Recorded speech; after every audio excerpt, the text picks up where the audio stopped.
Watch it peel back.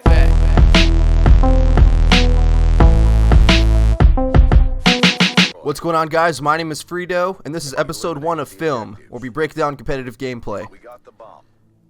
For our first video, we're going to be looking at FeaR John. It's actually an old game back when he was rocking the FeaR tag, and it's taken from League play, but he is playing with a friend, Moho. Obviously, they're still friends, even though he was on the FeaR squad for a little bit there. And the first thing we're going to look at is how he's able to continue his aim on a player, changing their momentum while jumping.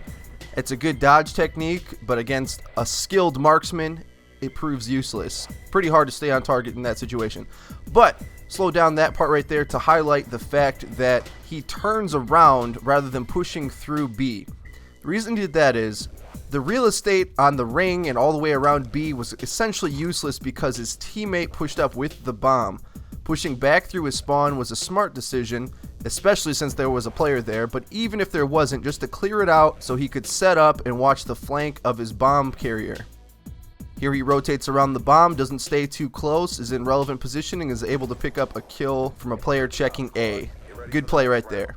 A big part of competitive Call of Duty is decision making, and that's the type of things that I want to be able to highlight in this series. Having perfect aim is essentially something you have to learn and develop yourself. There's not many tips and tricks you can give out for that. It's something that you have to develop and based on your own sensitivity and things like that. But especially in a search and destroy game, we want to highlight all the smart decisions that players do, because that's what you want to focus on to become the best search and destroy player possible. How to coordinate through the map with your team the most efficient and effective way possible.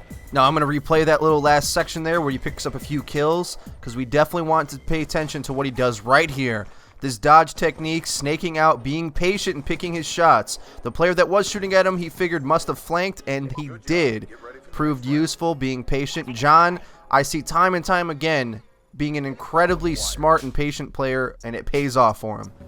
And here we're going to be able to notice some smart play again, pushing outside rings for the B plant.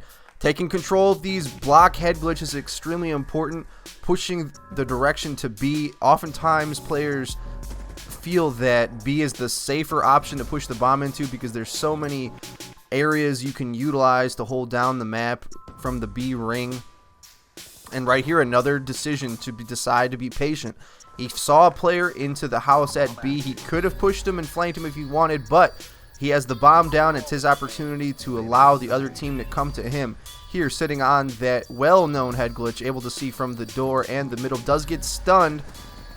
Picks up a player in the center. There's another one coming, he believes, pre-fires him a little bit, but comes around the corner, but he gets sniped. Now, all things considered, it's most likely that he was going to get shot either way, but I am going to nitpick John's play here and say that the best thing that he could have done is move to that rock head glitch that he passed while checking around that corner. You have to assume that players could be set up on any location on that side of the map, whether it's in the window or the round little jump up garden area. Either way, he has the bomb down. He needs to milk time, and dodging that one player in the center was not as important as keeping alive and staying on cover. That's a good example of showing how one little decision can spell your doom in the YOLO game type, search and destroy. Now, John does a lot of cool things in this game, but this might have been the coolest in my honest opinion. Very crafty duck and dodge, Barry Sanders-esque hip juke maneuver. Right here, he decides to duck in.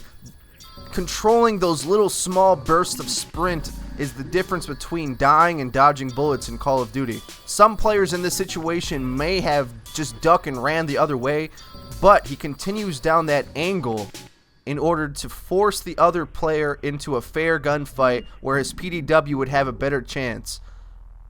When he notices he doesn't get it, he's able to tuck tail and run. Though he did have a chance to die here, he saved enough sprint so he would be moving fast enough to make that incredibly hard for the other player. Great play right there.